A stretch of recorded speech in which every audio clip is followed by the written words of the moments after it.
everyone. We're back here with a special guest. In Salinas to talk about real estate, and I will let her introduce herself.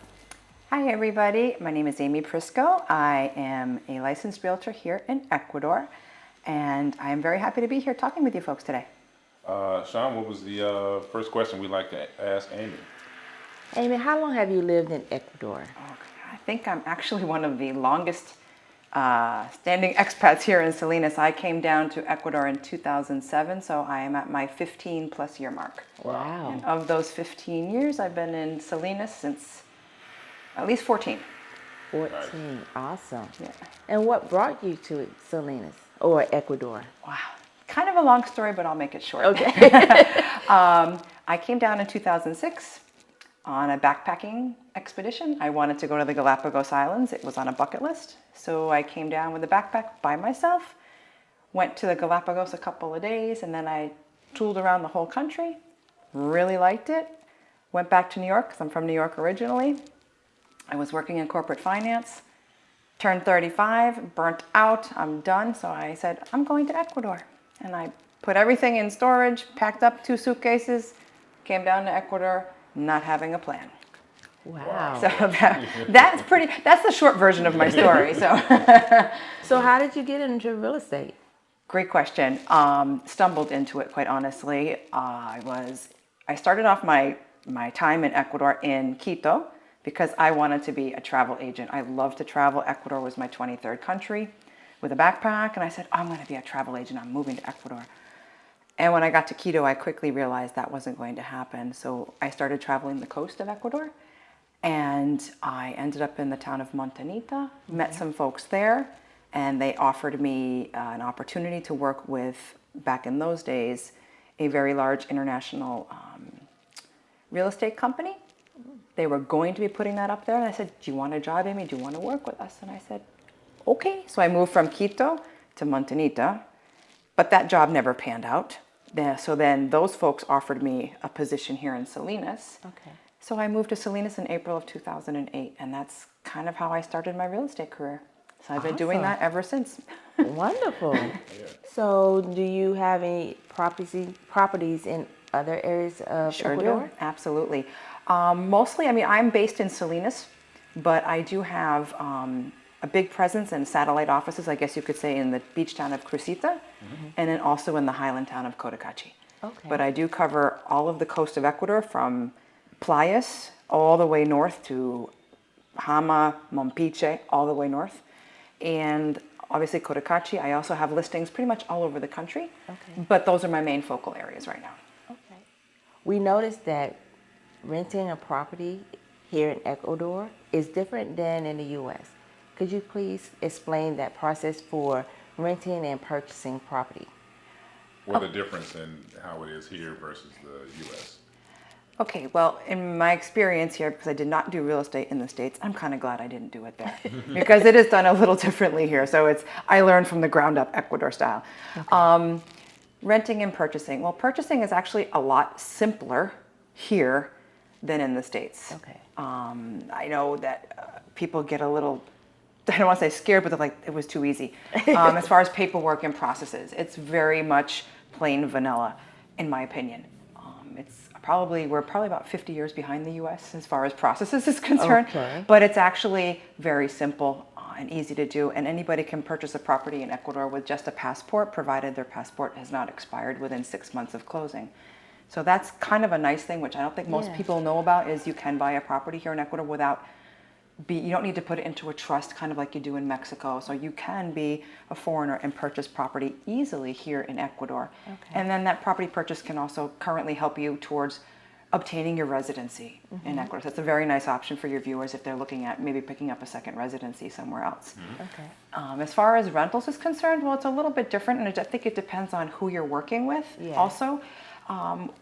I try to gear my rentals as much as humanly possible towards the North American way of doing things, but that doesn't always work with our clients because it depends if your homeowner is going to be Ecuadorian or North American. They have different ways of doing things. Okay. So I think the big thing is for the viewers to realize that, especially when you're looking on websites for rentals, Just because our rentals are up on a website doesn't mean that they're available. So you have to always ask us if they're available. Please remember that Salinas is seasonal. So people come down, you can rent for a week, you can rent for a month, you can rent for a year. So I always leave my rental listings up on my website. So they might be currently rented. So when people looking at home and say, oh, I like that one, but they call me like, that's not available, that's not available. So I need to know what dates you're looking at. And also a lot of personal responsibility here in Ecuador when talking about rentals, you need to ask what is included in my rental rate. Some people do all-inclusive rentals. A lot of people do not. If you're renting in a condo, does the homeowner pay the monthly fee? Does the tenant pay the monthly fee? So it's very important to ask a lot of questions that you might think were basic back in the States, but not so much here. So my advice to anybody looking to do rentals or come down and rent is just ask a lot of questions because it's a little different than what you would imagine back in the States. Okay. So for our American and Canadian or expat viewers, could you briefly go over what are some of the differences that they may need to know when it comes to renting or purchasing a property here, especially renting in regard to things that may or may not be in that property that they were used to where they're from, but Ecuadorians aren't used to here? Oh, sure. Well, if you're talking about, for example, I like to joke about it. It's not a joke, but it's kind of cultural. For example, when you have a rental and your homeowner is Ecuadorian, Ecuadorians do not include in their rentals sheets and towels because they consider those items very personal and they will not share them. So if you're coming down from 2 weeks from Canada and you're going into a rental that's owned by an Ecuadorian, oops, no sheets, no towels. It's like, well, you would never think that, right? So that's something that kind of, again, when you're contacting us, ask those questions. Also, inventory changes. Ecuadorians tend to like to put in rice cookers and blenders, whereas most of our expats want that coffee maker and that microwave. So very simple, small, basic things, but there is no requirement to have certain things in a rental. So if you as the renter wants to have XYZ thing in your rental, that's why you should ask your agent, does that rental include a coffee maker? I'll probably say, no, it doesn't, bring your own, or you can easily purchase one here. There's no obligation for a homeowner to put in certain things either. Right. So that's something that we need to remember is they're not obligated to make sure that you have your coffee maker. A lot of homeowners can be flexible, but there's no obligation, there's no minimum that has to be put into a rental property. And they also will need to check to make sure there's hot water. Correct. It's very common here, especially on the coast, that hot water is not in the taps, in the sinks. So that is very common. That's a cultural thing. So again, if you have to have hot water in your sinks, you might have half of the inventory on websites eliminated. So again, I'm here 15 plus years. It doesn't really bother me, but some people must have that. So it's not common on the coast, but it's becoming more common in the newer construction that's coming up. I know when we moved here from the U.S., going back to the question Steve asked you about amenities. Yes. Well, when you're talking about the coffee maker, I didn't expect any of that because when you're renting in the U.S., you don't get any furniture. You have to furnish the entire. Absolutely. Well, that's great observation. And I think the thing is to also remember, guys, that at least Salinas, this is a vacation destination for a lot of local folks. So our high season is Christmas through Easter. So people come in and they rent for those 3 months. Well, they're not going to bring a bed. They're not going to bring their sofa. So most of our rentals here on the coast are furnished. However, if you go to other places, I know like in Quito or Guayaquil or in Cuenca, most of those are unfurnished. I do have a little bit more of a challenge finding folks an unfurnished rental here on the coast because of that reason. So I notice a lot of folks are starting to come down and they want to bring their own furniture, but that makes it a little more challenging to find you a rental on the coast with no furniture. So again, it's not as easy as, well, can't they put that in storage? No, this is their vacation home. It's kind of like back when I was living in New York, we would vacation in the summers either at the Jersey Shore or at the Hamptons. Well, we didn't bring our furniture with us. It was already there. So again, just keep that in mind with coastal rentals. It is very much vacation destination for the local population. Okay, so Amy, for our viewers, can you explain the process of someone that wants to relocate to Ecuador to rent or purchase a property? Okay, great. So if somebody is thinking about Ecuador and coming down to either rent or purchase, I think the first thing that they should do is get in touch with somebody like myself, so that way we can help guide you, whether it's going to be renting or purchasing, to be able to best use your time. Since there is no exclusivity on the websites, it's easier if you work with one person and just have them work for you.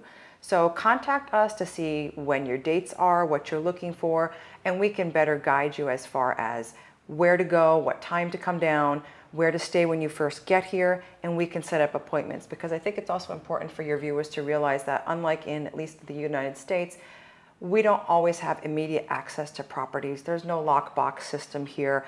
We need to make appointments in advance. We need to get the keys for these properties in advance. Because we are in a vacation destination, some of these properties might be rented even though they're for sale, so we have to ask permission to get into them. So it's a little bit more time consuming down here, I think. So the best thing, in my opinion, would be to get in touch with me. I can help set up all those appointments through that way. When you do come down, you don't, lose any valuable time, especially if you're only coming down for a short period and you don't have much time to really look around. So Amy, if our viewers want to come down and look at a property, how do they contact you? Great. They can contact me multiple ways. Website, amyprisco.com. Obviously, that's also my email is amy@amyprisco.com. I have a New York number, which rings me right here in Ecuador. So that is 646-396-1026.